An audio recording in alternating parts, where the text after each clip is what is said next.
All right, so here's the example of the basic problem type that's in section 5.1, where they give us a factored polynomial and then ask us a whole shitload of questions about it.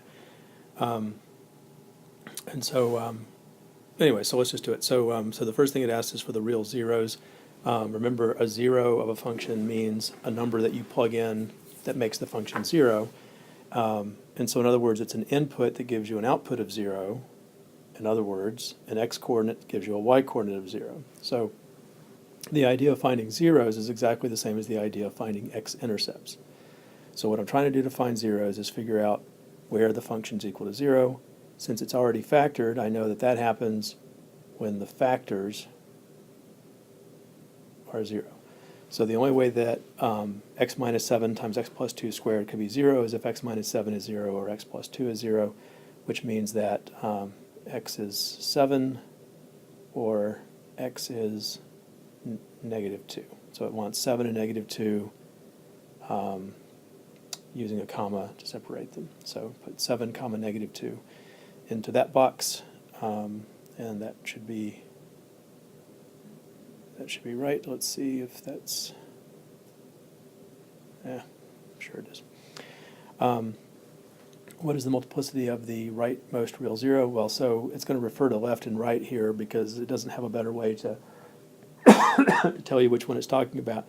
So, so I do have to have the idea that on my x-axis, 7 is over here and negative 2 is over here. So when it refers to the rightmost zero, it's talking about this one. This is the one that's to the right.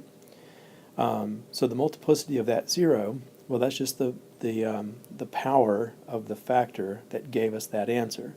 So in this case, back here, the factor that gave us x equals 7 was the factor x minus 7, and the power that occurs to is to the first power. If there's no power there, that means that's to the first power. So the multiplicity is 1, because the multiplicity of 7 as a 0 is just the power of x minus 7 as a factor. So the multiplicity of the leftmost 0, there's the leftmost 0, is negative 2. Its multiplicity is 2. That's the power of the factor that gave us x equals negative 2 as an answer. So when it asks about multiplicities, these are literally the powers of the factors. That's all that means.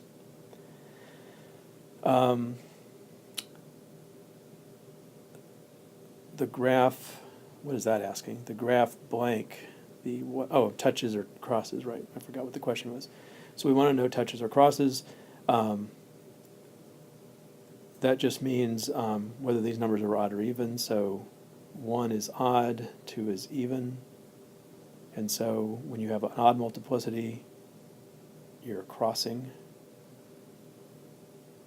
So at the rightmost x-intercept, that's 7. Multiplicity was 1, and that tells us that the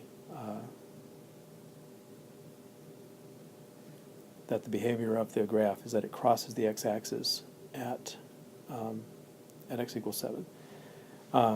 Because 2 is even, we know that the graph just touches the x-axis at x equals negative 2. So 2 is even. So again, that's just based on these multiplicities being odd or even, is telling you whether you cross or touch. C is a little more complicated. It's more of a subtle thing.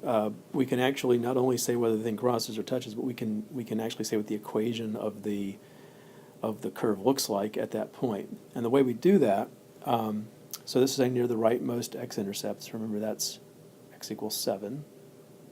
Is the one they're talking about there.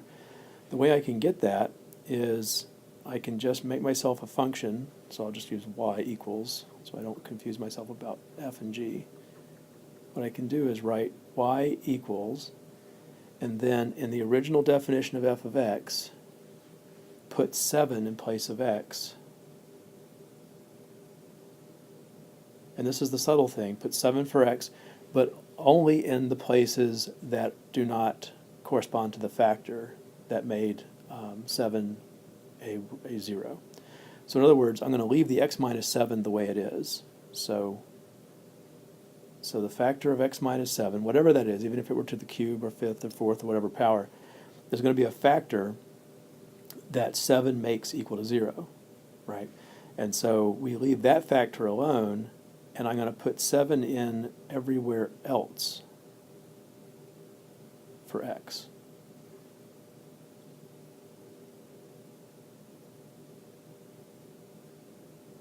So I'm going to put 7 in for x everywhere except in the part that has an x minus 7 in it.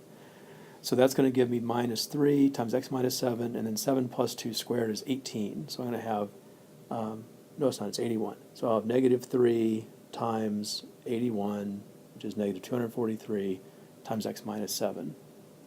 So let me just move this up and you can see these answers on here. Let me get rid of this stuff. Oops, didn't mean to get rid of that. Huh, can't get rid of the black things. All right.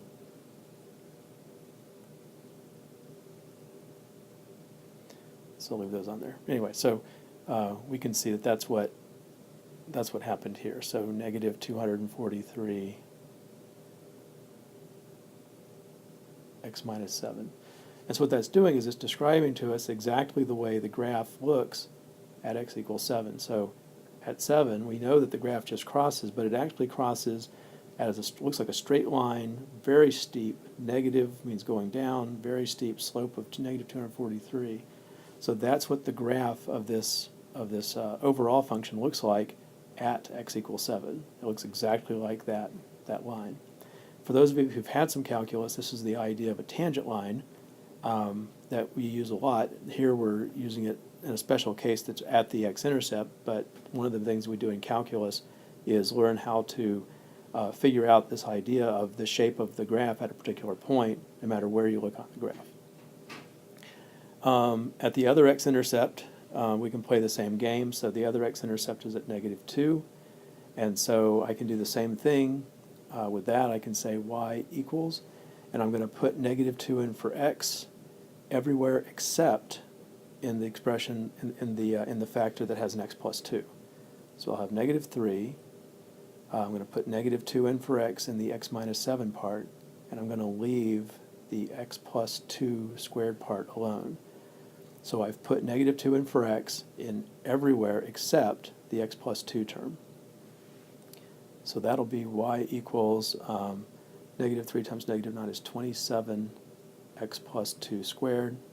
So that tells me that this is a highly scaled upward facing upward concave parabola.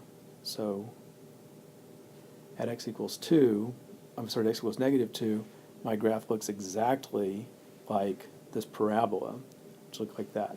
And so you can see that as we look in towards the graph, not only can I tell you whether the graph is touching or crossing, but I can actually describe to you exactly what the graph looks like near x equals negative 2 and near x equals 7. So near the point negative 2, 0 and 7, 0, I can describe to you exactly what the graph looks like.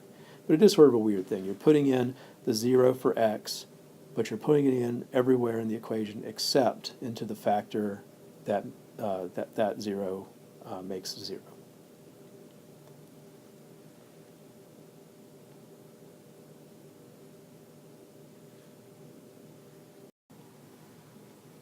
The last two parts are, well, one of them we didn't talk about, part D, and so there's no question on an exam like part D. It's not a complicated idea, it's just sort of trivia. Part E, though, we did talk about. So let me just tell you how to answer D. It's actually easy.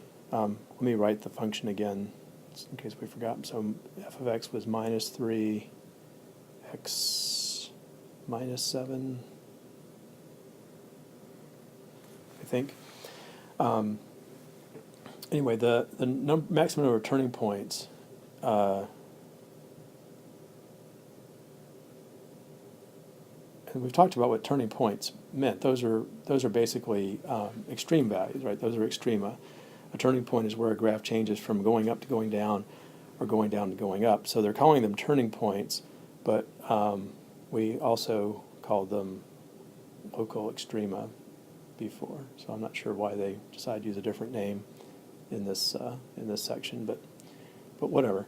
And the idea is that the number of these is no more than the degree minus 1. So this particular function has degree 3. We can see that because this is x to the first term. This is going to have an x squared term. So when you multiply the highest degree term from here, x to the first, times the highest degree term here, x squared, you'll get an x cubed term. So the highest power of x that occurs in this function is x cubed. So we call that a cubic function or a degree 3 function.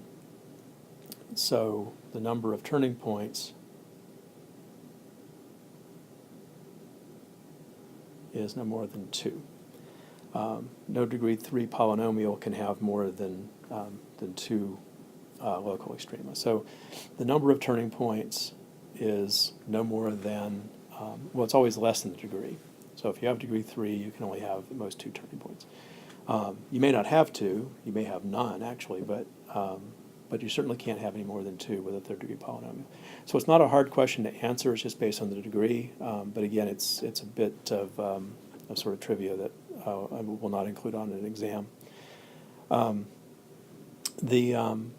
However, the function that resembles x for large values, we talked about this. This is the idea that your graph, when x gets very large or very small, and by very large or very small, I mean like bigger than 10. When x is even like 10, negative 10, 20, negative 20, when x gets very far away from 0 at all, your graph will be dominated by its highest degree term. And so the way I phrased this on the worksheet was just to tell me what the highest degree term in this polynomial would be if you multiplied it out. And the method we talked about was just exactly what I did to figure out the degree, is think about what the highest degree term from each piece is, and then multiply those together. So in this case, the highest degree term from the first piece is negative 3. There's no x there, so that is the highest degree term. The highest degree term from this piece is just x to the first, and the highest degree term from this piece is x squared. So that's going to be the highest degree term in this f of x if you were to multiply the whole thing out, and that's negative 3x cubed. So the reason that we were talking about that originally, what the highest degree term is because that term greatly dominates this function when x is even remotely large. So for example, if x is like 20, then this whole thing is pretty much just minus 3 times x times 20 cubed. Like putting 20 into this tells you for the most part what this is looking like when x is 20. It seems like, I mean, it's off a little bit, but it's the right size. So this gives you a very good idea of how the function grows. And that's what they mean about what this graph resembles with large values of, and they put absolute value of x just to reflect that it's when x is far away from 0, like 20 or negative 20, 100 or negative 100, those kind of values. When those values of x are even remotely large, then the original f of x that's here looks very much like just negative 3x cubed. And so the reason we like to do that is there's a couple of reasons we'll see later in the course, but one reason we can see now is it tells us like what's happening when x is a large negative number or a large positive number. We can tell whether this is getting to be a large positive or a large negative number, and it gives us some idea of what the graph looks like. When x is getting very large, is this thing going up to positive infinity, or is it going down to negative infinity, for example? Anyway, so this one actually matters because we will see this again. Oops, not the turning point thing. This idea of a dominant term in a polynomial. We'll see again in our course. The turning point thing, it's interesting, but it's just trivia.